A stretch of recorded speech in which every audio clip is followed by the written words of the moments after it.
Un o 2 blaenoriaeth allweddol Comisiynydd Heddlu a Throseddu Dyfed Powys yw bod niwed yn cael ei atal.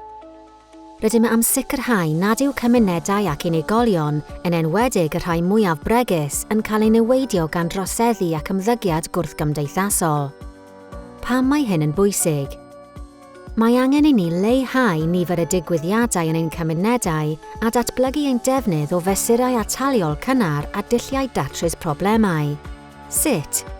Trwy sicrhau gostyngiad mewn troseddu ac ymddygiad gwrthgymdeithasol ym mhob cymuned. Mynd i'r afael a bygythiad troseddau cyfundrefnol difrifol ag ecsbloetio. Lleihau ofn troseddu. Gwrando o'r flaenoriaethau'r gymuned leol ac ymateb iddynt. Datblygu perthynas â phobl ifanc. Cyflwyno gwasanaethau atal. Amddiffyn pobl fregus yn effeithiol. A mynd i'r afael â phrif achosion pum-angheuol gwrthdrawiadau traffig y ffordd. Beth mae hyn yn ei olygu i gymunedau? Gwasanaethau plismon a gweladwy a rhagweithiol yn y byd ffisegol a seiber. Cydweithio i fynd i'r afael ag achosion sylfaenol troseddu ac ymddygiad gwrthgymdeithasol.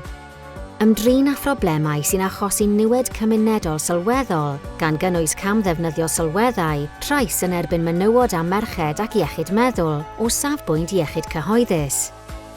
Dull o weithio sy'n canolbwyntio ar y plentyn mwyn gwella eu cyfleoedd bywyd a gwell diogelwch ar y ffyrdd.